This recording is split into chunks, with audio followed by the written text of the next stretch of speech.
bahwa ada kejadian puluhan anak remaja di luar lingkungan RW 08 masuk ke Jalan Mawaraya dan berniat menyerang anak-anak remaja di lingkungan kita.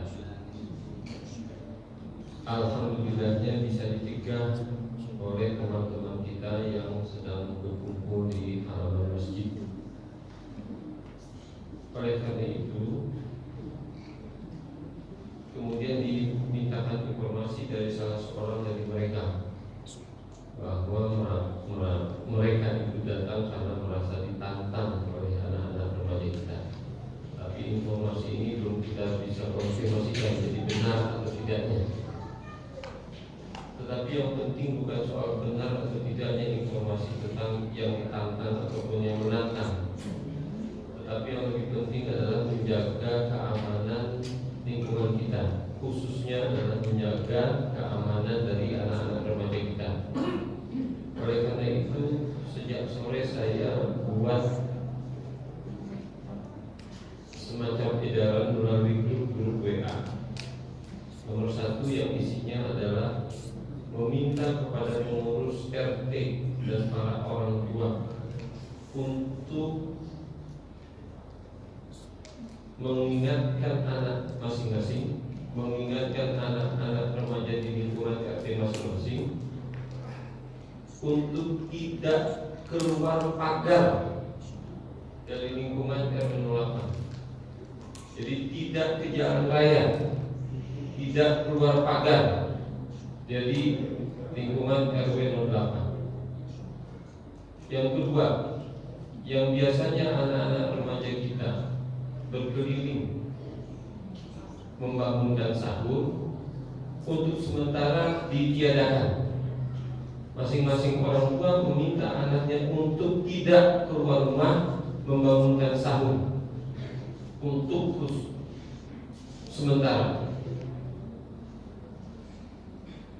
Yang ketiga,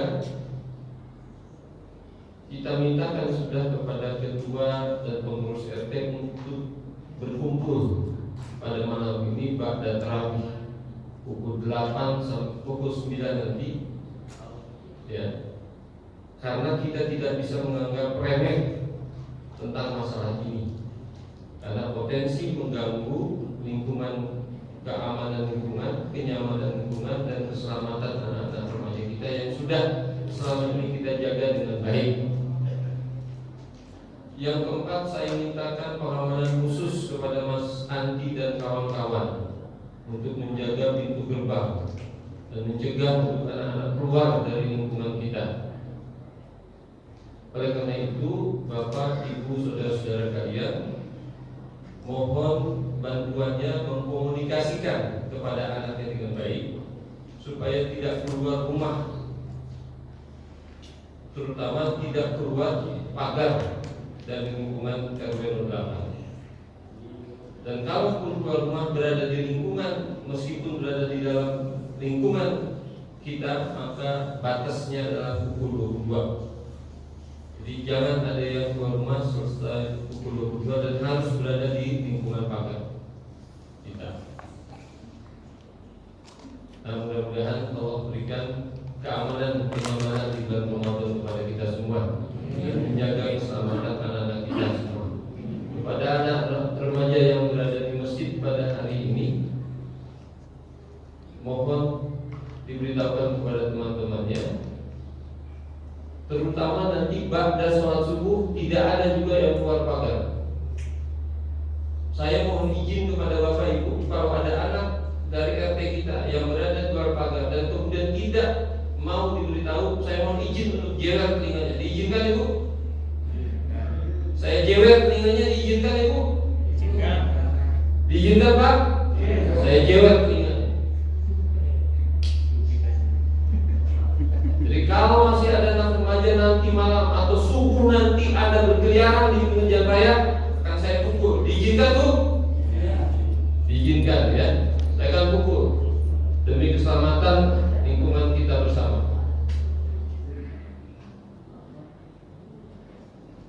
Dan mudah-mudahan ini menjadi perhatian kita semua.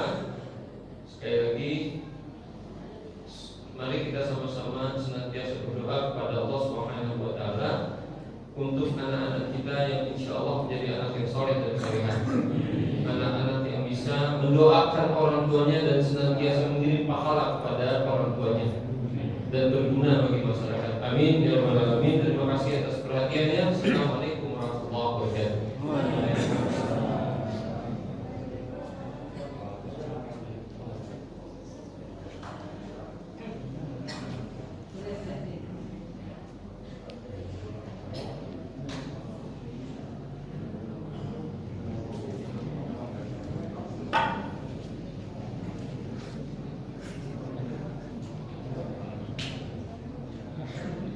Assalamualaikum warahmatullahi wabarakatuh. Alhamdulillahirabbil alamin. Assalatu wassalamu ala nabiyyina Muhammad sallallahu alaihi wasallam wa ala ali Muhammad. Amma ba'du. Jamaah masjid yang dimuliakan Allah Subhanahu wa taala, pertama marilah kita panjatkan puji dan syukur kehadiran Allah Subhanahu wa taala yang telah memberikan nikmat iman dan Islam kepada kita semua. Salawat dan salam semoga senantiasa tercurah kepada Nabi Muhammad SAW serta keluarga, sahabatnya, umatnya, dan termasuk kita semua hingga yaumil qiyamah. Hadirin jamaah salat isya dan tarawih yang dimuliakan Allah SWT, ada beberapa pengumuman yang akan disampaikan. Yang pertama adalah laporan harian kas Masjid Ramadan Al-Amanah. Pemasukan amal jariah malam lalu sejumlah Rp697.000. Pengeluaran sebesar Rp400.000. Jadi saldo kas harian Ramadan sampai malam ini sebesar Rp8.483.100. Jazakumullah khairan katsiran. Informasi kedua, pada malam hari ini ceramah tarawih akan disampaikan oleh Ustadz Abdul Qahar dan sholat tarawih akan dipimpin oleh Ustadz Wahidin NPDI. Kami menghimbau kepada seluruh jamaah untuk menjaga kerapatan dan kerapian saf selama sholat tarawih, serta kami mohon untuk mengawasi putra-putrinya agar tetap tenang sehingga tidak mengganggu kehusukan sholat kita. Demikian pengumuman ini kami sampaikan. Apabila ada kekurangan dan kesalahan, kami mohon maaf. Kepada Ustadz Abdul Qahar, waktu dan tempat kami persilakan. Wassalamualaikum warahmatullahi wabarakatuh.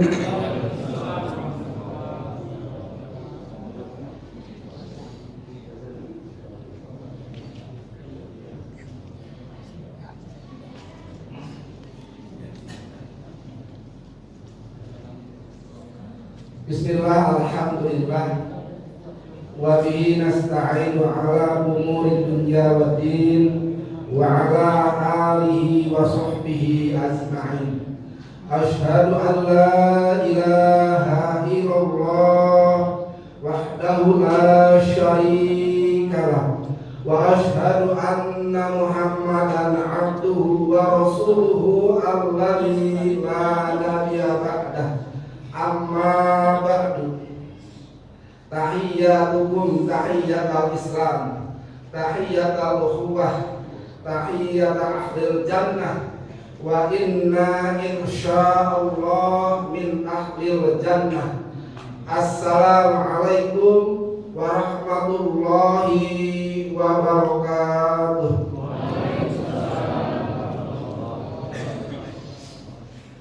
Hadirin ikhwatu iman ajakumullah, di bulan suci Ramadan ini harusnya kita sering ngopi, Pak. Ya. Saya ada ustaz saya, ada dokter juga. Saya lebih senang memanggil Pak Ustaz, Pak RW itu ya, karena guru saya ini. Ya Pak, enaknya sering ngopi di bulan Ramadan ini. Ba'da subuh kita ngopi. Ya. Di waktu luang di kantor kita ngopi. Ya. Ba'da zuhur ngopi lagi. Dan insya Allah ngopi ini tidak membatalkan saum, karena ngopinya minum kopi, ya, tapi ngobrol perkara iman. Nah, ya. Ngobrol perkara iman. Jadi obrolan kita selama bulan Ramadan itu sebaiknya dan seharusnya hal-hal yang meningkatkan kepada keimanan dan ketakwaan kita kepada Allah Subhanahu wa ta'ala. Di rumah dengan anak-anak dan istri kita ngobrol tentang agama. Di masjid kita ngobrol masalah agama. Di pekerjaan, waktu luang, waktu istirahat kita ngobrol agama. Dan insya Allah agama akan cepat tersiap. Hadirin ikhwatul iman, ngomong masalah iman ada 3 hal. Yang pertama, iman itu tasdiqun bil qalbi, meyakini dengan hati. Apa yang harus diyakini? Allahu Rabbi. Kita harus yakin bahwa Allah itu adalah Rabbi, bukan saja Khalik, bukan hanya menciptakan Allah itu, tapi Rabbi. Apa itu Rabbi? Mengurus segala sesuatunya, mulai terkecil sampai yang paling besar. Kehidupan kita sehari-hari ini diurus oleh Allah Subhanahu wa ta'ala. Mulai napas kita sampai keluar angin saja itu diurus oleh Allah Subhanahu wa ta'ala. Coba Bapak, Ibu, kalau sehari tidak keluar angin, maaf, bahasanya tidak kentut begitu, kembung, sakit badan, ya. Sehari kita tidak kencing, kembung. Ini Allah yang punya urusan. Termasuk masalah rezeki, ya. Kita yakin masalah rezeki dari Allah, tapi kadang-kadang kita ragu-ragu juga. Nih salah satu hal rezeki yang ragu. Bapak punya anak gadis, ya. Ibu punya anak gadis. Ada laki-laki yang datang mau melamar. Yang ditanya pertama apa, Pak? Oh, yang ditanya pertama ke calon menantu apa? Kerjaan, ya. Kerjaan. Saya punya pengalaman, teman dekat, bahkan saya sempat mengenalkan 4 kali ditolak gara-gara kerjaan semuanya. Ada bapaknya tidak setuju, ada ibunya tidak setuju, ada anaknya tidak setuju, gara-gara kerjanya tidak kerja tetap. Mau dikasih makan apa anak saya? Nah, hati-hati, ini tasdiqun bil qalbi, keyakinan kepada Allah Subhanahu wa ta'ala. Padahal Allah sudah menjamin yang mau nikah itu Allah akan mengayakan, akan menjadikan dia kaya kalau nikahnya karena Allah, karena keimanan. Rabbi, Allahu Rabbi, tasdiqun bil qalbi. Kemudian wabil islami dina. Dan kita harus yakin bahwa agama Islam, aturan Islam, apa yang telah Allah aturkan dalam Islam, semuanya adalah kebaikan untuk manusia di dunia dan di akhirat. Jadi hukum Islam, aturan Islam tidak perlu dipertimbangkan lagi, apalagi sampai ditawar-menawar. Itu sudah final. Kemudian tasdiqun bil qalbi juga wa bil Qur'ani imam.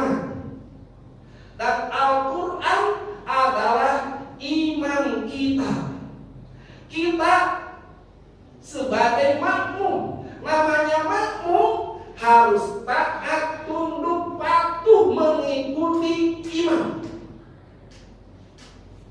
Kalau sholat tidak mengikuti imam, batal sholatnya, berjamaahnya batal. Kalau kita tidak mengikuti aturan Al-Quran, baik yang menyenangkan, yang menggembirakan, atau yang menyusahkan. Menyusahkan kata kita, kalau kata Allah tidak, ya. Atau merasa pahit begitu.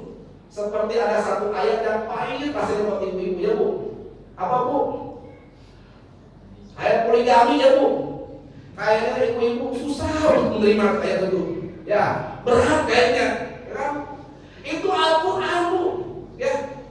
Harus diterima dengan ikhlas. Kalau itu Al-Quran, tasdiqun bil qalbi. Begitu, harus meyakini. Tapi bapak-bapak juga di sini pada penakut semua. Tenang Bu, bapak-bapak di sini penakut semua, takut sama istrinya. Gitu kan? Wabil Qur'ani imaman. Kemudian wabi Muhammadin nabiyya wa rasulah. Kita pun yakin, seyakin-yakinnya bahwa Nabi Muhammad adalah utusan Nabi dan utusannya.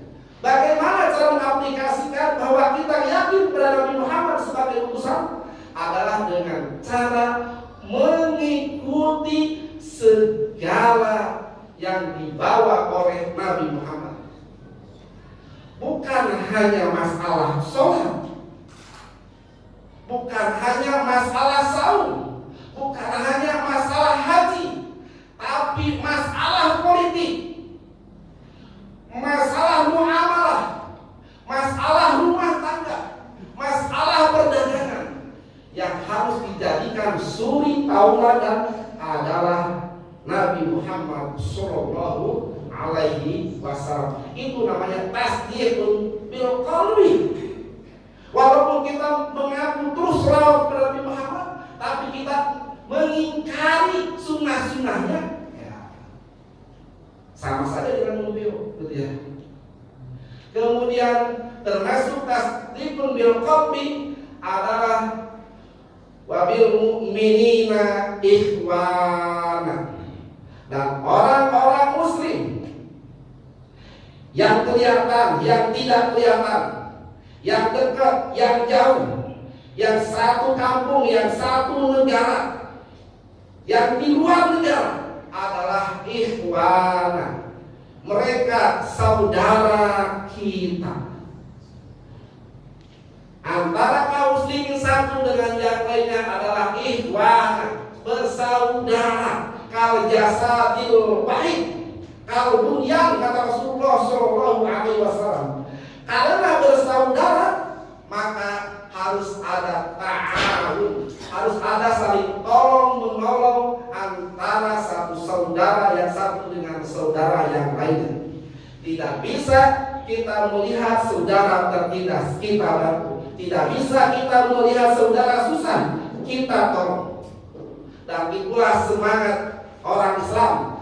Semangatnya adalah menolong dan menolong, memberi dan memberi. Hadirin ikhwat iman yang dimuliakan oleh Allah Subhanahu wa taala. Kemudian yang kedua, perkara iman itu adalah iqrarun bil lisan. Mengikrarkan dengan lisan, dengan mengucapkan dua kalimat syahadat. Bapak, Ibu, kita sehari berapa kali membaca syahadat? Berapa kali? 11? 17? Di dalam sholat, ya, kita lihat sholat subuh kita baca syahadat sekali dalam tahiyat. Sholat zuhur 2 kali. Sholat asar 2 kali. Sholat maghrib 2 kali. Sholat isya 2 kali. Jadi 9 kali di sholat wajib saja kita membaca syahadat. belum di sholat sunnahnya, belum di suara azan, belum di sholat qomat. Sudah ratusan kali mungkin kita dalam sehari kita bersaksi, asyhadu alla ilaha illallah wa asyhadu anna Muhammadar Rasulullah. Tinggal kita mengaplikasikan diri syahadat itu. Ikrar kita itu bukan hanya bilisan, tapi bagaimana lisan kita bisa bermakna syahadat. Lisan yang keluar dari lisan kita itu mengandung makna-makna yang baik, menyenangkan orang lain, tidak pernah menyakiti orang lain. Hadir ikhwat iman. Dan ikrar bilisan juga termasuk dalam hal pakaian. Nih, lihat. Saya seorang muslim. Lihat pakaian saya seorang muslim, begitu kan ya? Nah, begitu. Jangan saru ini orang Islam atau bukan, karena dilihat dari pakaiannya tidak mencerminkan orang Islam. Kalau bapak-bapak mah gampang, ya. Auratnya gampang. Ibu-ibu, anak-anak gadis. Ibu, ikrarkan diri bahwa saya adalah seorang muslimah, minimal dengan pakaian. Ikrarkan anak gadis ibu bahwa anak gadis saya adalah seorang gadis muslimah. Tandanya nutup aurat. Pakaian perempuan itu seluruh badan kecuali telapak tangan dan muka. Begitu, ikrarkan. Ikrarun bil lisan. Kemudian yang ketiga, perkara iman itu adalah amalun bil arkan. Mengamalkan dengan panca indera kita, mengamalkan dengan anggota badan kita. Ingat di surat Yasin, ya, al-yawma nakhtimu ala afwahihim wa tukallimuna aydihim. Kemudian wa tashhadu arjuluhum. Kata Allah, nanti di hari kiamat mulut kita akan dikunci. Bukan 1000 bahasa tidak bisa ngomong, karena memang mulut lidah itu pembanyak pembohongnya. Bisa mengutak-atik bahasa. Siapa yang akan ngomong? Aidi. Tangan yang akan ngomong. Makanya hati-hati Bapak Ibu punya tangan. Gerakkan tangan kita dengan iman. Gunakan tangan kita dengan iman. Tanda tangan kita dengan iman. Jangan sembarangan, dia akan ngomong. Dari mana dapat uang ini? Tanda tangan. Tangan akan ngomong. Wa tashhadu arjuluhum. Dan kaki kita nanti yang akan menjadi saksi. Langkahkan kaki kita dengan iman. Melangkah kaki dengan iman bukan hanya ke masjid. Kalau ke masjid Bapak sedikit, ya, dan pendek jaraknya juga. Sehari cuma 5 kali. Yang panjang kaki melangkah itu ke pasar. Yang panjang melangkah kaki itu olahraga. Yang panjang melangkah kaki itu ke tempat kerja. Maka bagaimana kita melangkah ke tempat kerja dengan iman? Bagaimana kaki kita melangkah ke pasar dengan iman? Bagaimana melangkah kaki kita kemana saja dengan iman? Hatta ke WC. Hatta ke WC dengan iman. Emang bisa ke WC dengan iman? Bisa ya. Kalau baca doa. Nah itu. Kalau ke WC kota mana? Tandanya melangkah dengan iman. Hadirin ikhwatu iman azakumullah. Mudah-mudahan di bulan suci Ramadan yang penuh berkah ini, dan Allah benar-benar memberkahi kita di bulan suci Ramadan ini, kita ditambah keimanan kita dengan tasdiqun bil qalbi, iqrarun bil lisan, dan amalun bil arkan. Alhamdulillah billahi taufiq wal hidayah. Wassalamualaikum warahmatullahi wabarakatuh.